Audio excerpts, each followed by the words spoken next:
salaries. Now, there's some interesting caveats to them joining, the most of which in this report by Dennis Dodd is that Cal, Oregon, Stanford, and Washington would not bring requisite value as the 16 teams that make up the league in 2024, which could lead to them taking substantially less revenue and just to have long-term security in the Big Ten, because if you're getting between $21 and $30 million per school, which is kind of varying reports, we kind of got the number from Jason Shearer that 24.5 was thrown out there to the Pac-12. At least the initial low ball. The low ball offer. Well, if 24.5 or $30 million is what you're going to get, would you not take, instead of 80 to 100, would you take 70 and be like, yeah, I mean, you're going to have to. Or hell, I'd take 60, 50. Just for the security, yeah. Yeah. And sometimes there's a scale of when you join, you don't get the full shares, and eventually you do.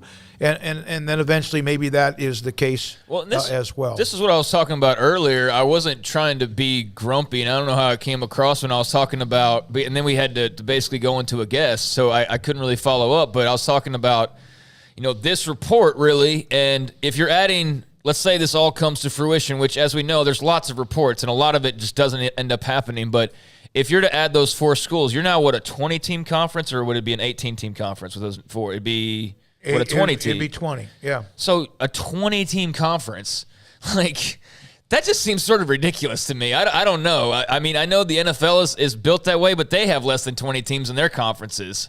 And then that's not even counting the ACC schools that are still out there ultimately. And then whatever bones you'd want to pick, from the Big 12 and what was remaining there. So, for all this talk about super leagues, that's why I just said it just almost feels silly, because if all the stuff that people are speculating on comes true, then basically it's everybody already involved with college football, except we're just like, hey, Washington State, sorry, but you're odd man out. Everybody else is still here. We're just under 2 umbrellas rather than 5. Yep. And so it just seems sort of silly to me if that's the direction it's headed. And that's why I'm curious of, where is that sweet spot, like Mac Rhodes was talking about yesterday? Is a sweet spot a couple of 20-team conferences?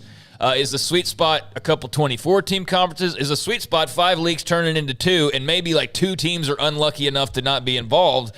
And then it's we did all of this just to get to the point of where it's 2 instead of 5? I don't know. Here's a question I have, and I just put this up on the chat. How do you decide a conference champion if there are 20 teams? The only true way for me you can do that, you have 2 divisions, which we now know schools or conferences are going away from that.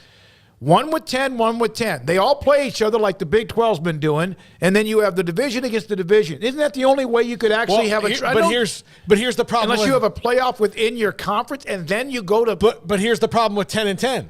That means you have a 10-game non-conference schedule or conference schedule. Your non-con games, believe me, you're not going to play 2 more Big 10 or 9 game. Well, yeah. I mean, and then so it's back to what we're doing. So then you're never going to see. So Ohio State is never going to see Nebraska. They're never going to see USC. Well, that'd be good with me. Yeah, that's another question I have, though, is why would you even have non-conference games? No, that's right. Yeah, you would almost not do that, and then you're taking away which to me,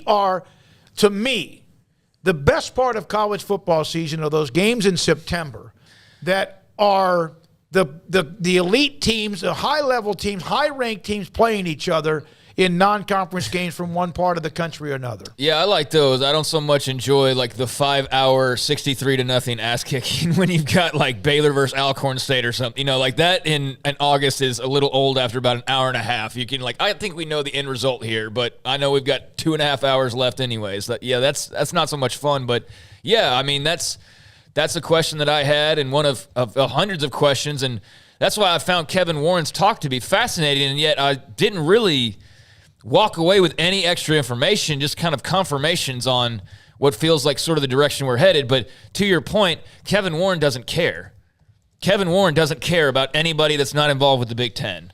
He does not care. He made that clear, and I don't know if it was the SI interview or it was his press conference. I can't remember now. It's all running together. But, I mean, he let it be known with the whole get on or get off. You're either going to get on this train with everybody else and go the direction we're going, or you're going to get ran over. I mean, that's basically his message. And so it was kind of a warning sign or a warning shot to anybody who's, I guess, still feeling like we're going to keep this thing as traditional as possible, that, if you're going to do that, you're not going to be involved in what we're going to be involved with. And we know what they're going to be involved with is the highest level of whatever college football is going to look like here pretty soon. So I think there's going to be some schools that have to, make some big decisions and some hard decisions, and a lot of schools that are going to be fighting for, fighting to prove their worth and why they belong in whatever level this is. But I don't know. I do feel like if you suddenly go to let's say a 20-team conference, like I know why on paper that makes the Big Ten seem better because of Cal's academics and Stanford's academics, and it's all about just flaunting what you've got and all that, right? It's all about we're the best at this and we're the best at this. So they could argue we're the best in football and we're the best at going coast to coast and we're the best in academics and we're the best when it comes to all these different things. And that would be true, but you're also like a 20-something team conference. So like what I don't know, it just feels a little less special. It's one thing to brag and beat your chest when you're the Big Ten and you're what feels like a college football conference. It's an entirely other thing to beat your chest when you're basically a mini league all on your own, and it's just a bunch of teams that you went and grabbed and say, hey, look at all we won. And it's like, wait a second. No, you just bought those things basically. So it's like a big corporation that's just eating the smaller corporations that, it's weird. Look, it's a business model that works in America. Why it's not America? copy it? It's America.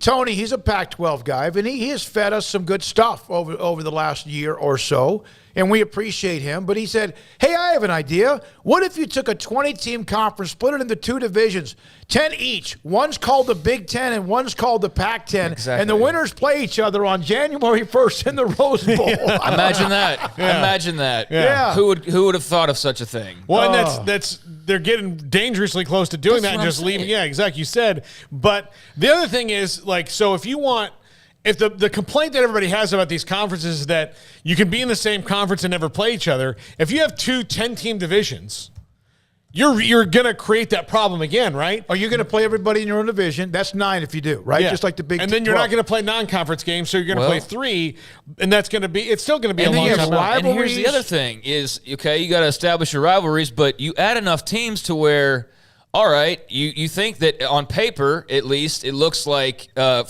this is the Big Ten more so than the SEC right now. The SEC's got a couple of these, but not as many as it looks like the Big Ten might be compiling of. Hey, man, we're going to Big Ten. We're going to see Ohio State, USC, and then Ohio State, Wisconsin, and then Ohio State, Michigan, and Ohio State, UCLA, and Ohio. But then pretty soon we're going to get to where it's like it's also Ohio State, Purdue, and Ohio State, Cal, and Ohio. And it's kind of basically what it was, like the same thing that you were already doing. You're just flipping a West Coast school that's similar to this Midwest school, and it's Cal rather than Purdue. But what's the big difference? I guess TV ratings are the big difference. But here's a comment. In the 10 years that Nebraska's been a part of the Big Ten, this is I think it's from Red Wine. They have played Ohio State 8 times, and they've played Indiana twice. Yeah, again, it's wonky. It doesn't make sense. Now, there was a time when Nebraska could have played Ohio State 8 times, but they're not 5 or 6. But they're not in the same side of the division as Nebraska. So their scheduling model is off, and so everybody wants people to change that anyway. Here's what I would do. I would, if I were the Big Ten, schedule-wise, you have 4 or 5 team divisions, and you take the top 2 with tiebreakers and all that. That way, your schedule rotates around a little bit more. Yeah, I'll let others do that. But if you're doing 12, yeah. But Craig also brought up Paul Foster disagreed with me. Good, thank you, Paul.